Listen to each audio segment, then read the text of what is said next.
il existe une unité en chimie qui s'appelle la mole, et qu'on abrège en MOL, et qui est l'unité de ce que les chimistes appellent la quantité de matière. La grandeur est la quantité de matière.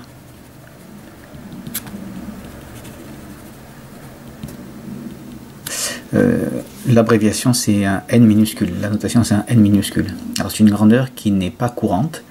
Et pour prendre un exemple, donc d'abord le nom, quantité de matière, hein, ça dit bien ce que ça veut dire, c'est la grandeur avec laquelle les chimistes comptent la matière, dénombrent les entités qui vont réagir lors des transformations chimiques.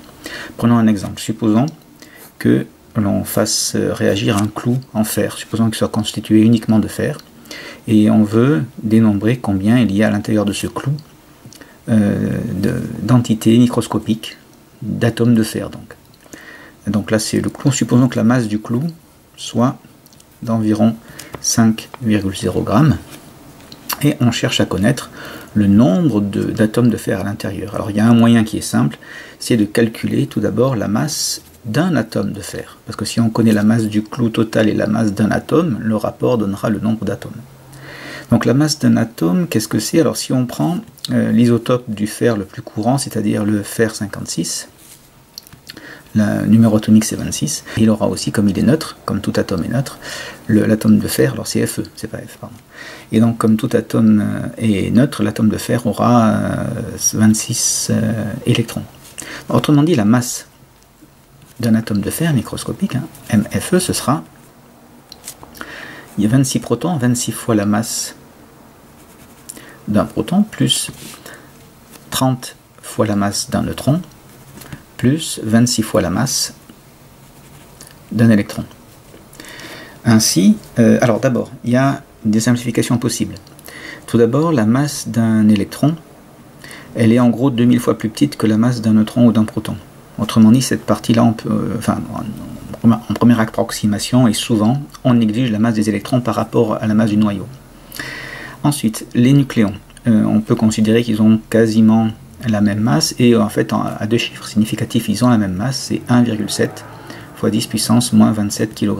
Ça, c'est la masse d'un nucléon. Autrement dit, quand on calcule la masse du fer, on peut la simplifier en disant que M, la masse d'un atome de fer, c'est environ 56 fois la masse d'un nucléon. 56 fois 1,7 fois 10 puissance moins 27 kg. Ce qui donne environ 9,5 fois 10 puissance moins 26 kg. Naturellement, comme c'est la masse d'un atome, c'est tout petit. Alors connaissant la masse donc, du clou et la masse d'un atome de fer, on peut trouver le nombre d'atomes de fer dans le clou, NFE. Ce sera égal au rapport de la masse du clou, sur la masse d'un atome de fer. Donc on remplace, ça nous fait environ 5,0. Alors là il faut faire attention, comme on a 5 grammes, il ne faut pas oublier de passer en kilogrammes. 5,0 fois 10 puissance moins 3 sur la masse d'un seul atome, 9,5 fois 10 puissance moins 26 kg, ce qui vous fait, quand on fait l'application numérique, on tombe sur en gros 5,3 fois 10 puissance 22 atomes. Donc naturellement, c'est un nombre qui est très grand. Les atomes sont microscopiques et le clou est macroscopique, donc il y a un gros écart. Enfin, il y a beaucoup d'atomes pour fabriquer un objet macroscopique. Et ça, c'est un petit peu gênant. En chimie, enfin partout d'ailleurs, dans toutes les sciences, on a du mal à manipuler des valeurs trop grandes ou trop petites.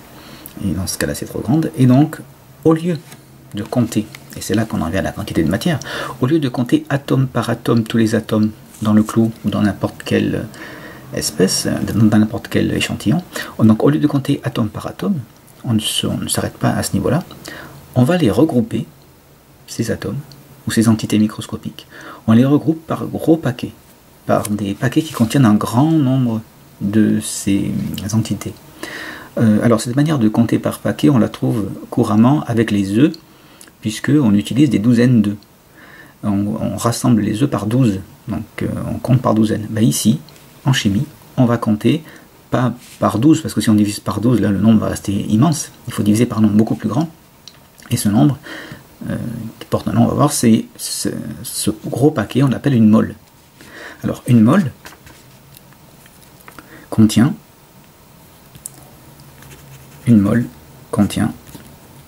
alors j'ai pas mis l'abréviation c'est MOL uniquement, voilà. La mole c'est l'unité en entier. Donc une mole contient toujours 602, en fait exactement 6,022 140 76 fois 10 puissance 22 entités, fois 10 puissance 23, pardon. 22 c'est ce qu'on avait trouvé ici. 6,022 140 76 fois 10 puissance 23 entités microscopiques.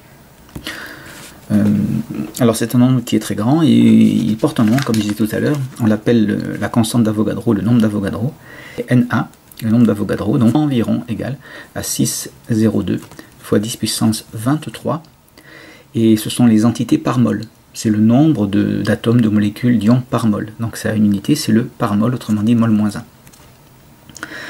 Une fois qu'on a défini ceci, nos 5,03 fois 10 puissance 22 atomes, ce nombre qui est très grand, on va faire des paquets, non pas de 10, non pas de 12, mais d'une mole. Des paquets qui, chaque paquet contiendra 6,02 fois 10 puissance 23 atomes. Autrement dit, ça nous donne ceci, la quantité de matière, on note N minuscule, la quantité de matière en fer, ce sera donc le nombre total d'atomes de fer divisé, on fait des paquets d'une mole. On divise par ce que contient une mole, c'est-à-dire par le nombre d'Avogadro.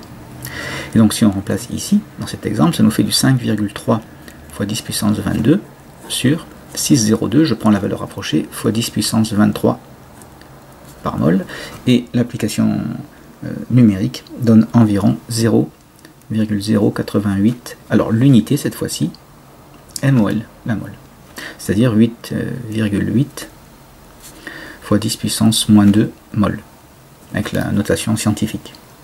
Et ainsi, on comptabilise en chimie la matière que l'on fait réagir.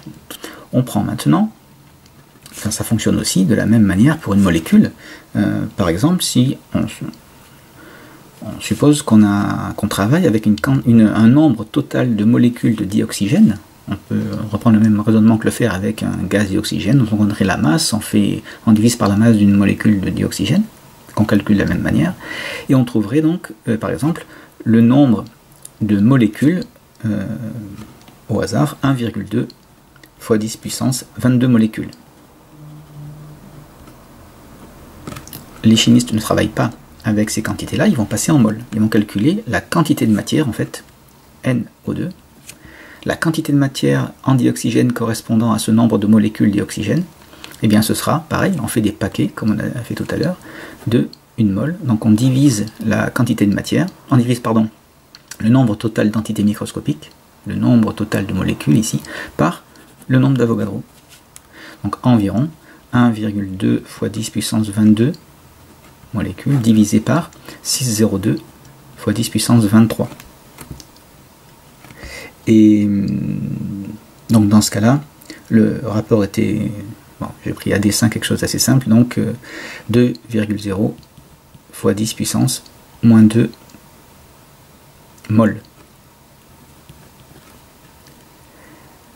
Dernier exemple, on a vu les atomes, on a vu les molécules. Maintenant un exemple avec un ion. Par exemple, si on prend l'ion potassium, K+, si on suppose qu'on part d'une quantité de matière cette fois-ci, NK+, on connaît la quantité de matière, elle vaut environ 3,0 mol.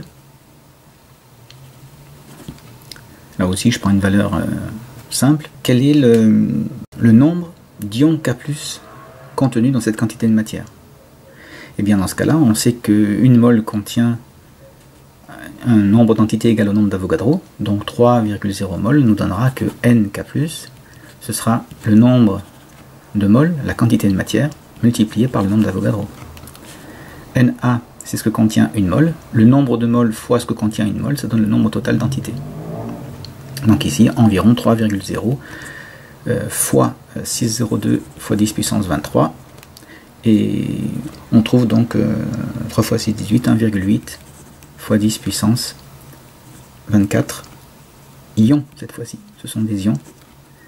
C'est le nombre total d'ions K+, qui serait dans un échantillon de 3 moles.